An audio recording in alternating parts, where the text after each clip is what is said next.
दूसरी बात कि भारत के खिलाफ जो काम किया जा रहा है, हिंदुओं के खिलाफ जो काम किया जा रहा है, उस कर्म का फल तो मिलेगा ना बांग्लादेश वालों को। और यह हालात अब भी पूरी तरह ठीक नहीं हुए।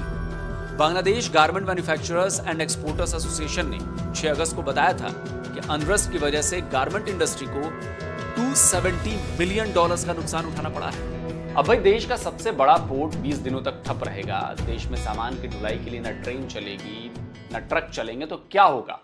अस्सलाम वालेकुम, वेलकम टू ट्रू एक्स। उम्मीद करते हैं बिल्कुल फिट फाट जबरदस्त शानदार जिंदगी गुजार रहे हैं। तो आज हम आपके साथ देखेंगे कि बांग्लादेश के जो लोग हैं उनको उनके कर्मों का फल मिलना शुरू हो गया। उनको फल है और वो फल को ना वो फीके बोलते हैं। अच्छा, फल है, हाँ, लिखा फल ही है, वो फल को फल ही बोलते हैं। अच्छा, फे से चलो देखते हैं फिर आपके साथ मिलके। ओरिजिनल वीडियो का लिंक आपको मिल जाएगा डिस्क्रिप्शन में। तो करते हैं स्टार्ट। बांग्लादेश पाकिस्तान की तरह बर्बादी की तरफ बढ़ रहा है। बांग्लादेश भी पाकिस्तान की तरह कंगाली की तरफ बढ़ रहा है। बांग्लादेश में भी महंगाई पाकिस्तान की तरह बढ़ती जा रही है। नमस्कार दोस्तों, डिफेंस डिटेक्टिव के एक और नए एपिसोड में आप सभी का स्वागत है। मैं हूं आलोक। तो दोस्तों, क्या बांग्लादेश में भी पाकिस्तान की तरह लोगों को आटे दाल के लाले पड़ने वाले हैं? क्या पाकिस्तान की तरह बांग्लादेश में भी लोगों को लाइन में लगकर आटा खरीदना होगा? यह सवाल इसलिए है क्योंकि बांग्लादेश की इकॉनमी ने भी खतरे की घंटी बजानी शुरू कर दी है। कभी एशिया की तेजी से बढ़ती इकॉनमी से बांग्लादेश अब कर्जे और महंगाई में डूबने वाला देश बनता जा रहा है। हालात तो पहले से ही खराब होने लगे थे, लेकिन पिछले कुछ महीनों में बांग्लादेश में हुए सोशल और पॉलिटिकल अनरेस्ट ने देश की इकॉनमी को बहुत तगड़ा झटका दिया है और इसका सीधा असर बांग्लादेश के आम लोगों पर पड़ता हुआ दिखाई भी दे रहा है। तो इसीलिए मैंने यह सवाल किया कि क्या बांग्लादेश भी पाकिस्तान बनता जा रहा है। वैसे ये बात मैं बहुत लंबे टाइम से कह रहा हूं। बांग्लादेश में महंगाई ने 13 साल का रिकॉर्ड तोड़ दिया है। बांग्लादेश में महंगाई आसमान छू रही है। बांग्लादेशी अखबार द डेली स्टार की रिपोर्ट 13 अगस्त यानी कल की है। यह रिपोर्ट बता रही है कि पिछले 13 सालों में पहली बार बांग्लादेश में फूड इन्फ्लेशन 14% तक बढ़ गया है। फूड इन्फ्लेशन बढ़ने का सीधा मतलब है कि खाने पीने के सामान की कीमतों का बढ़ना, सब्जियों के दाम का बढ़ना, चावल, गेहूं, दाल और दूसरे सामानों का महंगा होना। बांग्लादेश ब्यूरो ऑफ स्टैटिस्टिक्स ने सोमवार को ही फूड इन्फ्लेशन से जुड़े आंकड़े जारी किए हैं। यह रिपोर्ट बता रही है कि जून में महंगाई की दर 9.72% थी, जो जुलाई में बढ़कर 14.1% तक पहुंच गई। बीएसएस के आंकड़े यह भी बता रहे हैं कि यह केवल फूड आइटम्स के दाम नहीं बढ़े हैं, नॉन फूड आइटम्स की कीमतों में भी इजाफा हुआ है। नॉन फूड आइटम्स इन्फ्लेशन जून में 9.15% था, जो जुलाई में 9.68% तक पहुंच गया। जुलाई से अगस्त के बीच बांग्लादेश में जबरदस्त सोशल और पॉलिटिकल अनरेस्ट हुआ। इस आसमान छूती महंगाई के पीछे उसी अनरेस्ट को वजह बताया जा रहा है। और सबसे बड़ी बात यह कि बांग्लादेश की सरकारी एजेंसीज इस आउट ऑफ कंट्रोल होती जा रही महंगाई को लेकर अपने हाथ खड़ी कर चुकी हैं। अर्थशास्त्री Ehsan H Mansur Bangladesh central bank के नए गवर्नर बने। गवर्नर बनने के बाद उन्होंने कहा कि बांग्लादेश बैंक की मुख्य प्राथमिकता है महंगाई को कंट्रोल करना। लेकिन क्या यह इतना आसान है? यह बांग्लादेश के finance and planning advisor Salehuddin Ahmed के बयान से साफ है। सलेहुद्दीन ने कहा है कि महंगाई दर को घटने में समय लगेगा। यानी बांग्लादेश में अभी ना तो महंगाई घटने वाली है, ना ही लोगों को राहत मिलने वाली है। अब राहत मिले भी तो कैसे? जून तक जो महंगाई दर 10% से नीचे थी, वो जुलाई में 14% को पार कर गई। इसके पीछे देश के हालात भी जिम्मेदार हैं। सोशल अनरेस्ट की वजह से सप्लाई चेन टूट गई है। अब जब सप्लाई ही नहीं होगी तो चीजों के दाम तो बढ़ने ही थे। लेकिन बांग्लादेश की इकॉनमी के लिए खतरे की घंटी केवल फूड इन्फ्लेशन रेट के आंकड़ों में या आंकड़ों ने नहीं बजाई है। दुनिया की एक बड़ी रेटिंग एजेंसी ने भी बांग्लादेश को लेकर एक बहुत बड़ी चेतावनी जारी कर दी है। इस ग्लोबल एजेंसी का नाम है S&P। Capital market company S&P ने कहा है कि बांग्लादेश में हुए बवाल का सीधा असर बैंकों और देश के फाइनेंशियल रिफॉर्म्स पर पड़ेगा। S&P के मुताबिक इस अनरेस्ट की वजह से बैंकों की स्थिति और कमजोर होगी और आर्थिक सुधार की रफ्तार भी धीमी हो जाएगी। बांग्लादेश में चल रहे घमासान को देखते हुए S&P ने पहले भी इसे लेकर चेतावनी जारी की थी। S&P का कहना है कि बांग्लादेश की बैंकिंग इंडस्ट्री कमजोर हो चुकी है, उसके पास लिक्विडिटी यानी फंड्स की कमी है, कैपिटल बफर नहीं है, खराब एसेट्स हैं। और ऐसे हालात में सेंट्रल बैंक के टॉप ऑफिसर्स का हटना या बदला जाना पूरी इकोनॉमी पर असर डालेगा। S&P का भी आकलन है कि बांग्लादेश में हुए अनरेस्ट और उसके बाद लगाए गए कर्फ्यू की वजह से ही इन्फ्लेशन इतना ज्यादा बढ़ गया है। पिछले 2-3 सालों में बांग्लादेश की इकोनॉमी की रफ्तार सुस्त पड़ने लगी है। पिछले ही साल IMF ने बांग्लादेश को 4.7 बिलियन अमेरिकी डॉलर का बेल आउट पैकेज जो है वो मंजूर किया था। देश की इकोनॉमी की बैकबोन माने जाने वाली गारमेंट इंडस्ट्री का परफॉर्मेंस भी अच्छा नहीं था। उस हालात में देश में इतने बड़े और हिंसक आंदोलन ने देश की अर्थव्यवस्था को और पीछे धकेल दिया। और आपको याद होगा कि जब यह मामला शुरू हुआ था तब मैंने कहा था कि बांग्लादेश और बांग्लादेश के लोगों को इसकी बहुत बड़ी कीमत भुगतनी पड़ेगी। अमेरिका बांग्लादेश के गारमेंट प्रोडक्ट्स का बड़ा इंपोर्टर है, लेकिन पिछले 6 महीने में यूएस ने बांग्लादेश से कपड़ों का इंपोर्ट कम कर दिया है। पिछले 8 महीनों में देश के रेडीमेड गारमेंट्स के एक्सपोर्ट में 16% की गिरावट आई है। अब ऐसे खराब हालत में जब देश में एंटी कोटा प्रोटेस्ट शुरू हुए जिसने पूरे देश को कई दिनों तक ठप कर दिया, तो देश की इंडस्ट्रीज की तो बैंड बजनी थी। चटगांव पोर्ट बांग्लादेश का सबसे बड़ा पोर्ट है। देश में होने वाले इंपोर्ट एक्सपोर्ट का 90% यही पोर्ट हैंडल करता है। लेकिन जब बांग्लादेश में बवाल हुआ, हिंसा हुई, तो इस पोर्ट पर भी असर पड़ा। यहां भी कामकाज ठप पड़ गया। रिपोर्ट बताती है कि कई कंसाइनमेंट्स पोर्ट पर फंस गए। रिपोर्ट बता रही है कि पोर्ट पर शिप्स की आवाजाही से लेकर इंपोर्ट एक्सपोर्ट में 10 दिनों तक की देरी हो गई। रिपोर्ट्स आई कि 50 से ज्यादा शिप चटगांव पोर्ट के 25 नॉटिकल मील के दायरे में फंसे हुए हैं और यह हालात अब भी पूरी तरह ठीक नहीं हुए हैं। Bangladesh garment manufacturers and exporters association ने 6 अगस्त को बताया था कि अनरेस्ट की वजह से गारमेंट इंडस्ट्री को $270 मिलियन का नुकसान उठाना पड़ा है। अब भाई देश का सबसे बड़ा पोर्ट 20 दिनों तक ठप रहेगा, देश में सामान की ढुलाई के लिए ना ट्रेन चलेगी ना ट्रक चलेंगे, तो क्या होगा? वही होगा जो बांग्लादेश में हो रहा है।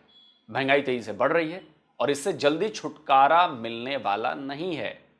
तो जो लोग ये सोच रहे हैं कि उन्होंने शेख हसीना की सरकार पलटकर बहुत बड़ा तीर मार लिया है, वो बांग्लादेश की डूबती अर्थव्यवस्था को नहीं देख रहे हैं। वो इस आसमान छूती महंगाई को नहीं देख रहे हैं।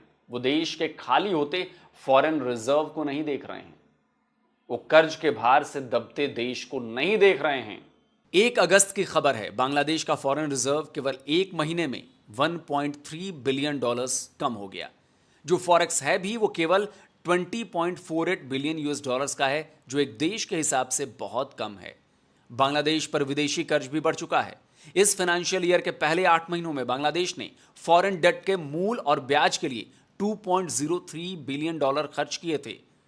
तो सोचिए क्या हालात हैं बांग्लादेश की इकोनॉमी के। बेरोजगारी और महंगाई तो मुद्दा है ही, बांग्लादेशी टका भी लगातार गिरता जा रहा है। फोर्ब्स की आज की रिपोर्ट है, 1 अमेरिकी डॉलर की कीमत 117.46 बांग्लादेशी टका के बराबर हो चुकी है। तो कुल मिलाकर बांग्लादेश में हुई ये हिंसा, ये बवाल, ये तख्तापलट देश की अर्थव्यवस्था के लिए 11,000 वोल्ट का करंट साबित होने वाला है। अब एक और झटके के बारे में मैं आपको बताता हूं। दोस्तों, बांग्लादेश में जो तख्तापलट हुआ उस दौरान जो एंटी इंडिया सेंटिमेंट वाले ग्रुप्स हैं, उनके लिए एक बर्नौल मोमेंट है। वो ये कि भले बांग्लादेश में हुए बवाल से वहां की इकोनॉमी पर बुरा असर पड़ा है, लेकिन भारत की इंडस्ट्री को इससे फायदा होने जा रहा है। जब पड़ोसी देश में कुछ उथल पुथल होती है तो इसका असर हम पर पड़ना तय है। बांग्लादेश में भी जब इतना बड़ा अनरेस्ट हुआ तो भारत के भी कारोबार पर असर पड़ा। यहां तक कि बांग्लादेश के इस बवाल का असर ग्लोबल मार्केट पर भी दिखाई देगा। लेकिन एक्सपर्ट्स इसे भारत के लिए एक बड़ी अपॉर्चुनिटी के तौर पर भी देख रहे हैं। उम्मीद की जा रही है कि ग्लोबल एक्सपर्ट्स अब बांग्लादेश के बदले भारत की टेक्सटाइल इंडस्ट्रीज को प्राथमिकता देंगे। भारत के अलग अलग राज्यों की टेक्सटाइल इंडस्ट्रीज इस मौके का फायदा उठाने के लिए तैयार हैं, फिर चाहे वो लुधियाना की इंडस्ट्रीज हो या फिर कर्नाटक की। और सबसे बड़ी बात यह है कि बांग्लादेश के भविष्य को लेकर भी कुछ साफ नजर नहीं आ रहा। बांग्लादेश का सियासी भविष्य क्या होगा, जो सरकार बनेगी वो कितनी स्थिर होगी और वो कैसी आर्थिक नीतियां लेकर आएगी, और अर्थव्यवस्था पर इन सब बातों का सीधा असर पड़ता है। तो कुल मिलाकर बांग्लादेश की इकोनॉमी के नाव में 1-2 नहीं बल्कि सैकड़ों छेद हो चुके हैं और फिलहाल इस नाव की मरम्मत करने वाला कोई नजर नहीं आ रहा। इकोनॉमिक क्राइसिस अगर और ज़्यादा बढ़ती है तो देश की गारमेंट इंडस्ट्री को ये ऐसा नुकसान पहुंचा सकती है कि शायद उससे उबरने में उसे कई साल लग जाएं। और जाहिर है ख़राब इकॉनमी का असर दूसरे सेक्टर्स पर भी पड़ेगा। तो बवाल कर सत्ता हासिल करने, कुर्सी कब्जाने की बात अलग है और देश को चलाने की बात अलग है। देखते हैं बांग्लादेश कैसे अपना रास्ता बनाता है। इधर बांग्लादेश के former prime minister Sheikh Hasina ने देश छोड़ने के बाद पहली बार बांग्लादेश की जनता के नाम अपना एक संदेश जारी किया है। शेख हसीना ने बांग्लादेश के लोगों से इंसाफ मांगा है। उन्होंने कहा है कि देश में क्रांति के नाम पर आतंकवादी हरकतें की गईं, हत्याएं की गईं। उन्होंने ये भी कहा कि क्रांति के नाम पर उनके पिता का अपमान किया गया, देश की आज़ादी के नायकों का अपमान किया गया। उन्होंने ये भी दावा किया कि वो बांग्लादेश ज़रूर लौटेंगी। शेख हसीना का यह बयान बांग्लादेश की पॉलिटिक्स ही नहीं, बांग्लादेश की जनता के लिए भी बहुत ज़्यादा अहम है। हाँ, ये बात और है कि इसका जो असर है वो भले ही अभी दिखाई न दे, लेकिन असर तो होगा। दूसरी बात कि भारत के खिलाफ जो काम किया जा रहा है, हिंदुओं के खिलाफ जो काम किया जा रहा है, उस कर्म का फल तो मिलेगा ना बांग्लादेश वालों को। और इसका असर देखिए दिखना शुरू हो गया है। महंगाई से आप तड़पेंगे, जो जुल्म किए हैं उसके बदले आपको परेशान होना पड़ेगा। दवाइयों के लिए आप तरसेंगे, तेल के लिए तरसेंगे। अभी बहुत ज्यादा और दिक्कतें होनी हैं, क्योंकि यह जुल्म आपकी सोची समझी रणनीति का हिस्सा था। मैं रेडिकल मुसलमानों की बात कर रहा हूं, और इसमें वो लोग भी पिसेंगे जो मौन स्वीकृति देकर अपने आप को पाक साफ समझ ले रहे हैं बांग्लादेश के लोगों में। तो बधाई हो बांग्लादेश, जिस पूर्वी पाकिस्तान से आपने आजादी पाई, एक बार फिर आप वही बनने जा रहे हैं, पूर्वी पाकिस्तान। आज से हम सब आपको पूर्वी पाकिस्तान कहेंगे, बांग्लादेश नहीं कहेंगे। पूर्वी पाकिस्तान के नाम से आपको जाना जाएगा, क्योंकि आपकी हरकतें भी बिल्कुल वैसी हैं। वरना कौन अपने चलते फिरते देश को ऐसे 6 महीने बर्बाद पहले के खराब चल रहे हैं, ऐसी ही है ना? हाँ, थोड़े बहुत ऊपर नीचे चल रहे थे, लेकिन जो असल ख़राबी हुई है वो जो अभी जो इन्होंने ख़राबी शुरू की है ना, इस वजह से। वो तो ये 4-5 दिन हुए ना उसकी वजह से। नहीं, काफ़ी दिन हो गए, 2 हफ्ता लगा ले, महीना लगा ले। एक महीने के चक्रों में ये 1.3 बिलियन US$ का डेफिसिट आना एक महीने के अंदर। तो जाहिर है वो पूरा एक सिस्टम जो उन्होंने ख़राब कर दिया है, जो एक चलता सिस्टम है उसके ऊपर जब जाहिर है कोई रुकावट बनेंगे तो वो चलेगा कैसे। तो उन्होंने किया ये, वो सिस्टम उनका बेहतर था, पहले से तो कम ही था इसके बगैर भी, लेकिन फिर भी उन्होंने ख़राबी की है इसमें बहुत ज़्यादा। मतलब बांग्लादेश भी एक तरह का पाकिस्तान ही बनने जा रहा है। हाँ, या इसी एक टाइप का मतलब बन चुका हुआ है। अगर इसी तरह चलता रहा तो बनना पड़ा है। हरकतें तो उन्होंने वही की है ना, रेडिकल मुस्लिम वाली और सारी जितनी भी है जो पाकिस्तान करता है, पाकिस्तानी हाँ। जो करते हैं पाकिस्तान में रह के, उन्होंने भी सेम वही हरकतें की हैं। मतलब स्टार्ट हो गया वो। मतलब ये कि हमारे, वैसे मैं बोलूँगा तो फिर क्रिटिसाइज़ करेंगे मेरे को, लेकिन फिर भी कि हमारे टक्कर में कोई बंदा आने वाला है।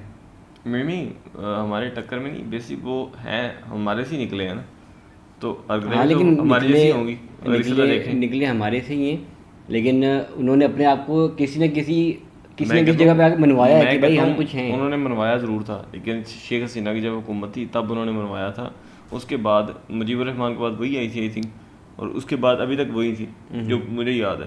तो उसके बाद अभी जो सीन हुआ है, उन्होंने अच्छी खासी इनकी इकॉनमी थी, हम जो पहले इन पर वीडियोस बनाते थे ना, तो ये बड़ी स्पीड में ऊपर जा रहा था। ये टका शका ये अभी भी पाकिस्तान की वैसे रुपये से ऊपर है, लेकिन तूने मिसाल वो तो पता है मेरे को। हाँ, तो इस तरह अगर हम देखें कि जो टका था वो भी हमसे भारी हो गया और उनकी इकानमी बड़ी स्पीड से ऊपर जा रही थी। अब उन्होंने ये जो दंगे फसाद, ये जो हरकतें अभी उन्होंने की हैं इकानमी के अंदर आके, अब इसका सीधा से नुकसान उनको उनके अपने देश की होगा, और उसके अंदर से जिस तरह जिसको फ़ायदा मिलेगा वो लेगा और वो साइड पे हो जाएगा। जैसे जैसे जिसको जितना मिलना है, टायर इंडस्ट्री लगा लो, कुछ भी लगा लो, जिस तरह उन्होंने बात की कि इंडिया उस चीज़ को अब उसको फ़ायदा भी होगा कि वो, लेकिन ये बात ज़रूर है कि जहाँ नहीं होना कि जो काम वो नहीं कर रहा वो कर देगा, वो करेगा, लेकिन उतना फ़ायदा नहीं ले सकते जितना बांग्लादेशी खुद ले सकते हैं। क्योंकि बांग्लादेशी जो है ना, ये आउट ऑफ कंट्री के अंदर आप जाकर देख लें, अगर आपको एक मजदूर मिलता है ना $10 का या $5 का, तो तो बांग्लादेशी आपको वही काम जो है वो $1.5-2 में कर देंगे,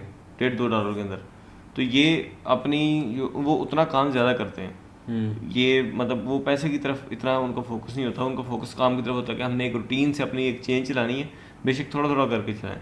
और इसी तरह अगर इंडिया की बात देखी जाए तो इन्होंने तो अपनी जो भी इनकी वो है वो कैसे बोलते हैं जो भी इनकी स्पीड है, जितने भी उन्होंने पैसे वैसे मैं तेरी बात के मजदूरी है। खिलाफ नहीं करता, साथ नहीं हूँ, क्योंकि ये बात है कि जो एशियन कंट्रीज़ के लोग हैं ना वो ज़्यादा हार्ड वर्किंग है as compare to smart working है। तेरी बात वही है कि वो जैसे बांग्लादेशी हैं वो ज़्यादा हार्ड वर्क करते हैं, स्मार्ट वर्क को इतना ध्यान नहीं देते, लेकिन इंडिया पाकिस्तान में भी यही कुछ चल रहा है। यही चल रहा है, लेकिन यहाँ पे फिर भी जो मजदूरी है ना, जो बेसिक हार्डवर्क की मजदूरी है वो ज़्यादा है। जो इंडिया है ना उसने भी ज़्यादा लेनी है। तो इस हिसाब से अगर देखा जाए तो अगर फॉर एग्जांपल एक काम है वो आप करवाते हो ₹5 के अंदर, वही काम दूसरा बंदा मुझे ₹2 के अंदर करके दे तो मैं उससे करवाऊंगा। और अगर वो नहीं करके दे रहा तो फिर मैं आपसे करवाऊंगा और बहुत सोच समझ के करवाऊंगा कि यार इसे करवाना है या नहीं करवाना। तो ये फ़ायदा उतना नहीं ले सकता जितना बांग्लादेश खुद ले सकता है इस चीज़ का, और वो लेता भी रहा है। इसी तरह बाकी ममालिक के ऊपर भी जिस तरह उन्होंने बताया कि उसके ऊपर फ़र्क पड़ेगा इकानमी के लिहाज से अगर पड़ गया, महीना हो गया $1.3 बिलियन का फर्क आ गया। बाकी मुल्कों के ऊपर भी पड़ेगा ना उस तरह। तो ये सारी चीज़ें तो लगातार चलती रहेंगी, और इसी तरह अगर इनकी स्पीड रही तो इंशाल्लाह ये भी हमसे निकल जाएंगे, हमसे आगे ना भी निकले तो कम से कम बराबर पहुंच जाएंगे। तो अगर अभी भी अपने आप को कंट्रोल कर लेते हैं, बेहतर कर लेते हैं, जो उन्होंने हमसे अलग हो के जो उन्होंने अपना एक नज़रिया बनाया था कि हम अपने आप को बेहतर करेंगे, ये हम कर सकते हैं। हमें वो इन माइंडसेट के लोग नहीं चाहिए। हाँ, तो वो तो फिर उधर क्या से बोलते हैं, समझ गए बढ़ गया ना, बढ़ गए पांडे में। अच्छा, एक तो बात ये है, दूसरी बात ये कि भैया साहब तो लिफ्ट करा नहीं रहे, तो खैर मैं फिर आज ज़रा खुल के बात करता हूँ। ज़्यादा था सर बोल कि ये तो चलो उनकी इकोनॉमी के ऊपर हो गया, जो उन्होंने किया उसके हो गया। यहाँ पे उन्होंने जो डीडी साहब ने एक बात बोली कि जो वीडियो का टाइटल था कि जो इन्होंने किया है बांग्लादेशियों को उनका फल मिल गया। अब अगर मैं इस सेंटेंस को एक और सेंटेंस से कंपेयर में लेके आऊँ, या ध्यान दी, थोड़ा सा कह लें कि ऑफ द टॉपिक बात जा रही है, लेकिन फिर भी मैं करना चाह रहा हूँ कि बांग्लादेशियों को उनका फल मिल गया जो उन्होंने किया। वो लिंक कर रहे हैं उस बात से कि जो उन्होंने, जो बांग्लादेशियों के मुसलमानों ने या बाकी दूसरे लोगों ने हिंदुओं पे किया, ऐसी है ना, इस चीज़ को रिलेट कर रहे हैं। हाँ, ऐसी रिलेट किया ना उसने, डीडी ने। वो डायरेक्ट बोला है, इसने रिलेट तो नहीं किया डायरेक्ट। मतलब उसका मतलब ये नहीं, तो समझ गया ना सारी बात को। अब जिस तरह हम ये बोलते हैं, जैसे यहाँ पे हारिस की वीडियोस में अक्सर होता है कि वो ये बोलता है कि अगर कोई अच्छा काम हो जाए, तो हमारे क्रिकेटर ये बोलते हैं कि इस्लाम की जीत हुई। अब इधर बात समझी, मैंने पूरी बात कर रहा हूँ, फिर आगे से अपने वो करियो। तो जब हार होएगी तो हम क्या बोलेंगे, इस्लाम की हार हुई। तो समझा मेरी बात को। तो इस तरह अगर इसको हम इस बात के साथ लगाऊँ अगर मैं, तो ये कह रहे हैं कि जो इन्होंने हिंदुओं के साथ किया ये उसका फल है। तो मतलब तो ये ना कि इसका मतलब कहने का ये है कि सिर्फ हिंदू ही हैं जिनके साथ किया तो उनका फल ये है। मतलब ये कि इंसान के साथ नहीं कर रहा, अच्छा या बुरा, जो कि उसको फल मिलना है। इंसान, एक बंदा दूसरे मज़हब के साथ पंगा ले रहा है, उससे बुरा कर रहा है, तो उसको उसका फल मिलेगा, क्योंकि वो मज़हब अगर मेरा मज़हब है तो मैं बोलूँगा इस्लाम के ख़िलाफ़ किया था तो ये तो करना ही करना, ये तो होना ही होना था। तो जो हिंदुइज़्म वाला बंदा है वो ये कहेगा कि यार इसने हिंदुओं के ख़िलाफ़ किया तो होगा ही होगा। लेकिन जब कि होना ये चाहिए, जो सही बात है कि इस इंसान ने इस इंसान के साथ ज़्यादती की, तो इसको इंसानियत वाला फैक्टर डाल के, ना कि मज़हब वाला फैक्टर डाल के। यार इंसानियत वाला इसलिए नहीं ना डाला क्योंकि हर जगह इंसान इस तरह नहीं ना करते। ये स्पेशल है, जो रेडिकल मुस्लिम है, इंतहा पसंद मुसलमान जो, तो उसने स्पेशल नाम भी लिया। उसने कहा कि मैं रेडिकल मुस्लिम की बात कर रहा हूँ। तो वो पॉइंट आउट कर रहा है कि ये ज़्यादा पंगा ले कौन रहे हैं, मसला कर कौन रहे हैं, इसलिए उसने इनके नाम लिए, वरना नाम लेने की ज़रूरत तो नहीं थी मेरे ख्याल में। लेकिन मैं, चलो उसने बेशक लिया, लेकिन मैं अपनी एक बात क्लियर करना चाह रहा हूँ। अगर मैं गलत हूँ तो मेरे को बता, कि मैं ये समझता हूँ कि मैं अगर किसी दूसरे बंदे के साथ गलत करता हूँ तो मैं एज अ हिंदू या मुस्लिम नहीं देखूँगा उसको। मैं भी इंसान, वो भी इंसान। मैंने एक इंसान के साथ गलत किया तो मुझे उसका फल मिलना है, क्योंकि मैंने असूलन काम ख़राब किया, ना कि इसलिए काम ख़राब किया कि वो मज़हब को बीच में फैक्टर डाल दिया। ये वो बात है कि जब जो हमारा था, जिसने पाकिस्तान का जो वो था कार्ड था, क्या नाम है, पासपोर्ट, उसको ग्रीन कर दिया और उसमें इस्लाम ऐड कर दिया, क्या नाम था उसका, ज़िया हक था। तो इस तरह जिस तरह उसने इस्लाम डाला, तो इस तरह कहीं ना कहीं ये इस्लाम हिंदुज़म को डाला जा रहा है बीच में, जबकि ये बात गलत है मेरे हिसाब से। शुरुआत कौन कर रहा है? शुरुआत तो मुसलमान कर रहे हैं ना। तो सरकार अगर ने ये लोग इस तरह कर रहे हैं वहाँ पे, तो ये इंडिया के अंदर तो ये नहीं करते। इंडिया में तो मुसलमान हिंदू रहते हैं, वहाँ पे क्यों नहीं करते? अगर इनको इतना ही है, अगर इनका इस तरह का सीन है, तो फिर वहाँ तो इस तरह का कोई मसला नहीं है। भाईजान वहाँ तो हिंदू और मुसलमान है ही नहीं, वहाँ तो इंडियन को प्रमोट किया जाता है कि ये इंडियन है। मैं यही बात लेकिन कहना चाह वो रहा तो हूँ। बाहर इसलिए बात कर रहे हैं क्योंकि मुसलमानों ने जो गंद खिला रहा है उसकी वजह से उनको ये बात करनी पड़ रही है। अब अगर मुसलमान खिला रहे हैं तो उसका नाम तो उनको लेना पड़ेगा कि ये असल में कौन सी ऐसी नस्ल है जो इस तरह के काम कर रही है, इसलिए नाम लिया। मेरी बात सुन, मुझे कोई प्रॉब्लम नहीं नाम लेने पे, लेकिन मैं ये बात करूँ, मैं जुमला बताता हूँ दोबारा कैसा होना चाहिए था कि जो बांग्लादेशी मुसलमान हैं या बांग्लादेशी लोगों ने, कुछ लोगों ने बाकी लोगों के ख़िलाफ़ मतलब उनको नुकसान पहुंचाया, तो उसका फल मिलना ही मिलना है। उनको फ़ायदा पहुंचाया, फल मिलना ही मिलना है, या नुकसान होना ही होना है। समझ आ रही बात की? क्योंकि वो हिंदू वाले, ये मैं इसलिए बात कर रहा हूँ क्योंकि वो बंदा जो खुद ये बात कहता है कि जगह जगह पे आपने इस्लाम को छेड़ा हुआ है, तो वो आज जगह जगह पे हिंदुज़म को डाल रहा है। मेरा ये पॉइंट है। नहीं जगह जगह डाल रहा ना, वो हिंदू मुसलमानों ने ये काम किया है, तो फिर उसको मजबूरन एज अ वीडियो क्रिएटर उसको ये बात करनी पड़ी है कि ये किसके किए हुए काम है। अब उनको ये रिजल्ट भुगतना पड़ना है इस चीज़ का, भुगतना उसने पड़ेगा तो बिल्कुल। वीडियो मैं बना रहा है, वो तो से बात करेगा ना पूरी कि असल में मामला है क्या, ताकि पता तो चले।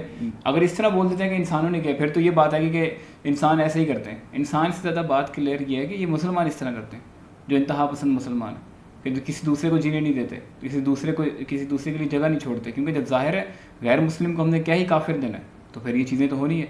तो यहाँ से वो लोग बात कर रहे हैं कि जब आप लोग काफिर बोलेंगे तो फिर प्रॉब्लम तो आएगी। बाकी कौन सा मज़हब है जो दूसरे मज़हब को कहते हैं कि ये काफिर है, ये नीच ज़ात है, ये इस तरह? मुसलमान ही करते हैं ना। तो ये वहाँ से चीज़ आ रही है, तो उनको फिर मजबूरन ये बात करनी पड़ रही है कि ये इनकी वजह से मामला उठा है, तो ये अब इनको रिजल्ट भी भुगतना पड़ेगा। नहीं भैया, वरना यार तू वीडियो को बैक जा, दोबारा देख, जहाँ तक मुझे समझ आई है। बेश हो सकता है मैं गलत भी हूँ, मैं अपनी बात एक बार दोबारा रिपीट करना चाहूँगा दूसरे एंगल में आके। सरकार एक दफ़ा सुन ली सिर्फ- है ना, नहीं, वो भी नहीं, बड़ी मुश्किल से सुनी है। आप दूसरी दफ़ा रिपीट करोगे और काम खराब हो एक जाएगा। मिनट, सिर्फ एक मिनट, कि डीडी ने ये बात क्लियर कट बोली है कि क्योंकि आपने हिंदुओं के ऊपर काम किया है, हिंदुओं को नुकसान पहुंचाया है, तो मैं इस बात को एक हाईलाइट करूँ अगर किसी को समझ आए। अरे भाई वो तो बात उसने ये है, रेडिकल मुस्लिम भी तो कहा है ना, इंतहा पसंद मुसलमान भी तो कहा है। सबकी तो बात नहीं ना की उसने, जो इस तरह का काम करते हैं उनकी बात है। खैर मेरी बात ये थी, जहाँ तक मुझे लगा, पता नहीं मैं सही सोच रहा हूँ कि नहीं सोच रहा, ये बात सिर्फ मैंने इसलिए की क्योंकि एक बंदा अगर खुद कह रहा है कि मारना गलत है और वो मारता है, तो मतलब ये कि वो बंदा कहने के हक में नहीं है, वो कह नहीं सकता। मेरी बात ये एक में, जिसलिए मैंने ये बात की थी। अच्छा हाँ, बाकी अब तुम लोगों का पता नहीं मेरा क्या है। नहीं, जो तूने बात बताई मैंने उसको अपनी तरफ से काउंटर कर दिया, बताया मैंने। लेकिन सर ने आपकी ही बात को उठाया है। नहीं उठाने वाली बात ऐसी कोई बात नहीं है। जो बात है वो उसी तरह, बेशक वो करे या कोई और करे या तू करे। तेरे साथ जो पिछली वीडियो देखी उसके अंदर भी जो बात थी वो उसी भी बात की है। कोई मैं तू कह रहा कि डीडी ने सही किया? नहीं, मतलब सही करने से मुराद ये कि जिस तरह की हरकतें हैं फिर उसके लिए रिजल्ट भी तो हम लोगों ने भुगतना है।